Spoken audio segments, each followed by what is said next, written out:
Welcome to the Global Conversation. My guest today is Roberta Metsola, the new President of the European Parliament. The interview takes place on the same day as when the European Court of Justice approved the so-called rule of law mechanism, meaning the EU can suspend payments if they see wrongdoings in a member state.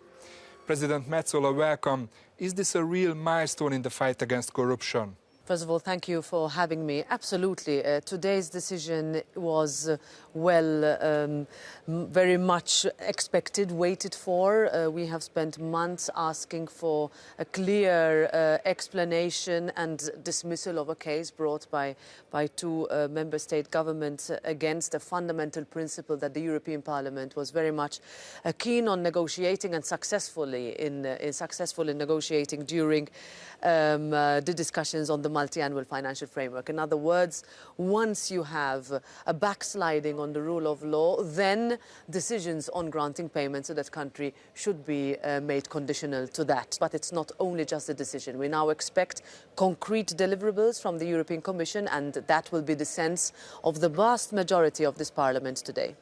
Hungary and Poland say that this is a political tool against them because of their conservative, non-liberal views. How do you see these arguments? For me, I'm a lawyer and I've always looked at the judicial institution as one that should be respected, both from an idea of independence and also from an interpretation of EU law. What we have today is an interpretation of a decision taken by the institutions. You have the European Parliament and the Council of the European Union on a proposal also of the European Commission. For me, this is where it stops, and I think all member states should respect that. The European Parliament has been heavily criticizing Hungary for the democratic backsliding. How do you see the situation now, just weeks before the elections? Do you think that the Hungarian elections can be free and fair under these circumstances? I would not dare to predict the outcome of the election. However, what I would say is the European Parliament looks very closely and making sure that democracy is preserved, that the institutions are allowed to do their work, and that there's no political interference. And of course, the rule of law debate is not only about Hungary and Poland. For example, in your home country, Malta, an investigative journalist was killed. How do you see that investigation that the local authorities did, and how do you see the responsibility of the state?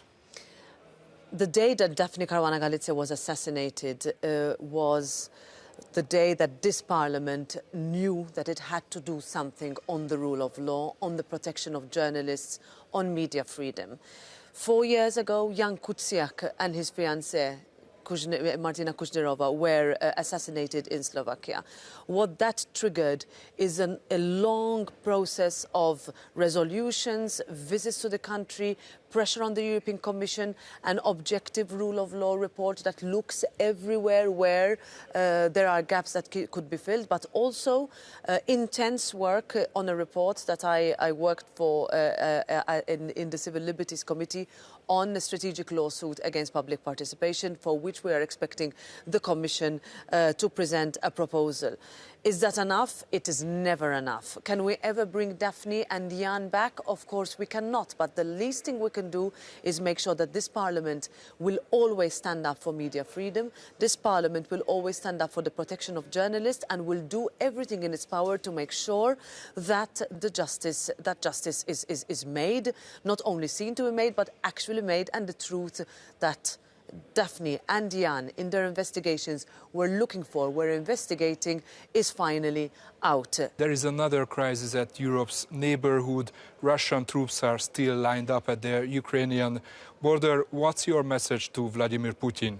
Our message was very clear. First of all, dictators will not divide us. Anybody trying to destabilise the European Union is only doing it in order for us not to be united. The message from this Parliament, but also from a debate this morning with the President of the European Council and the Commission and the High Representative, was we will be united. We will always push for de-escalation.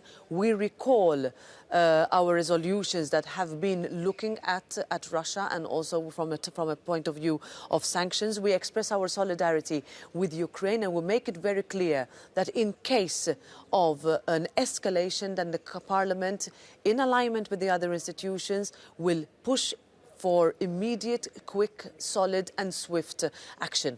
We also voted today on a 1.2 billion euro macro-financial assistance to Ukraine. Parliament was very quick in doing that. Parliament will not only stop doing this, but it was important for us in sending that message of concrete and swift solidarity with the people of Ukraine.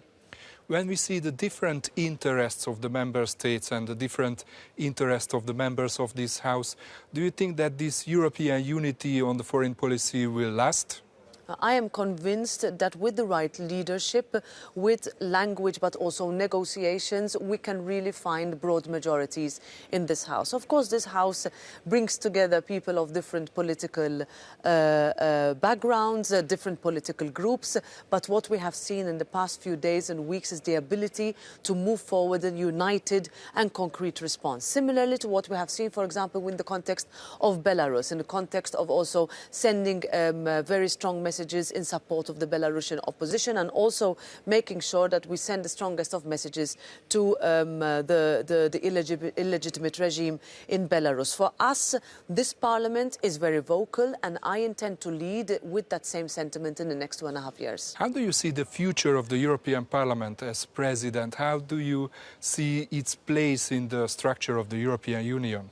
Well, first of all, the past 2 years have been very challenging for the European Parliament from a point of view of visibility, but also you have more than half of our members who are new, and you can almost say they have never seen a parliament that works like I remember it when I came 9 years ago to this parliament. Corridors full of people, a plenary that is very active, discussions that are very heated in person, that drive legislative results and also very strong political statements. At the moment, we are in the phase of looking at the slow coming to an end of these extraordinary measures that we are living with. At the same time, making sure that we can use and take advantage of the technological advances that we have made during the pandemic. The European Parliament was very quick, for example, to switch to a hybrid and online mode. How now do we continue to allow for that flexibility while also preserving the solemnity of Parliament, its plenary and its decision making? That will matter also in the interinstitutional infrastructure. But as you can see, we are very present, we are very visible, we are very vocal, and I have no doubt that this will only increase as we get together closer to the 2024 elections. President, thank you very much for the interview. Thank you.